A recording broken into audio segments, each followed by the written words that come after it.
Saudara-saudari yang dikasihi Tuhan, berkah dalam. Sudah kita memberi senyum hari ini, Minggu 28 Mei 2023, Hari Raya Pentakosta. Kita awali permenungan kita hari ini dengan tanda kemenangan Kristus dalam nama Bapa dan Putra dan Roh Kudus. Amin. Permenungan kita saya ambil dari Kisah Para Rasul bab 2 ayat 1 sampai 11. Ketika tiba hari Pentakosta, semua orang percaya berkumpul di satu tempat.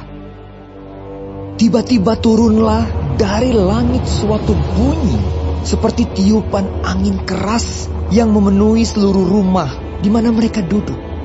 Dan tampaklah kepada mereka lidah-lidah seperti nyala api yang bertebaran dan hingga pada mereka masing-masing. Maka penuhlah mereka dengan Roh Kudus. Lalu mereka mulai berkata-kata dalam bahasa-bahasa lain, seperti yang diberikan oleh Roh Kudus itu kepada mereka untuk mengatakannya. Waktu itu di Yerusalem, diam orang-orang Yahudi yang saleh dari segala bangsa di bawah kolong langit.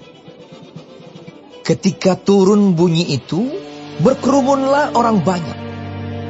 Mereka bingung karena mereka masing-masing mendengar rasul-rasul itu berkata-kata dalam bahasa mereka sendiri.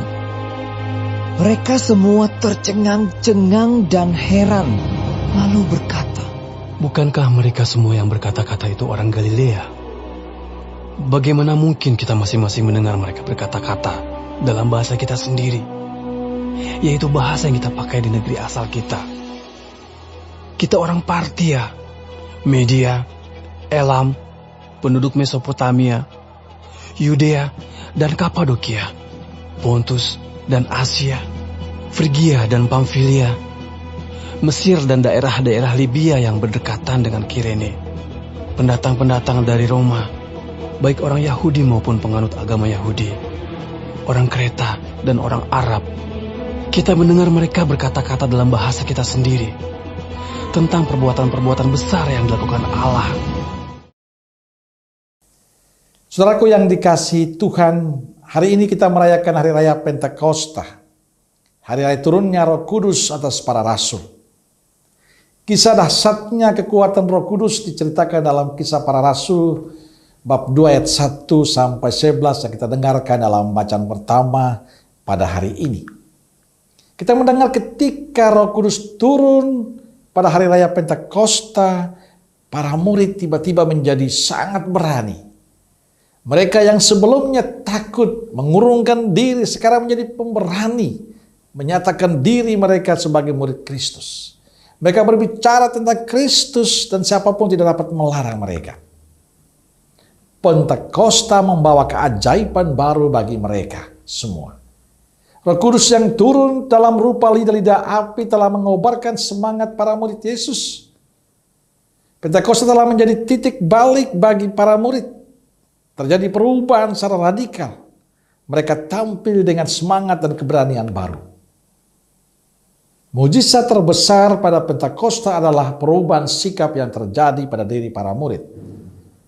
Perubahan itu nyata dalam keberanian para murid untuk mewartakan dan memberikan kesaksian tentang Yesus Kristus. Saudaraku yang dikasihi Tuhan, hari ini kita merayakan Hari Raya Pentakosta. Kita merayakan turunnya Roh Kudus. Dulu kepada para murid dan hari ini kepada kita kaum berimannya. Dulu para murid setelah mendapatkan pencurahan Roh Kudus, mereka menjadi berani mewartakan Yesus. Apakah sekarang juga kita alami? Apakah Pentakosta mengubah hidup kita untuk berani mewartakan Yesus? Memang tidak mudah. Ada banyak tantangan kita hadapi. Tidak hanya tantangan dari luar, tapi juga dari dalam diri kita. Itu yang paling menjadi persoalan. Sebab kita kadang menjadi pribadi yang penakut untuk ngomong tentang Yesus. Kita takut kehilangan pekerjaan kita kehilangan status kita, jabatan kita, kehilangan masa depan kita. Saudaraku yang dikasihi Tuhan, saat kita merayakan Pentakosta hendaknya menjadi saat kita untuk membangun komitmen baru bahwa saya harus berani menjadi murid Kristus. Saya tidak menjadi murid Kristus yang pengecut, tapi murid Kristus yang berani menerima risiko apapun demi Kristus. Karena kita percaya Roh Kudus adalah yang akan menemani kita, mendampingi dan menyertai kita dalam pewartaan kabar sukacita Tuhan. Amin. Semoga Allah yang Maha Kasih memberkati saudaraku sekalian, Bapa, Putra, dan Roh Kudus. Amin. Keluarga Kudus Nazaret, doakanlah kami. Amin. Berkah dalam.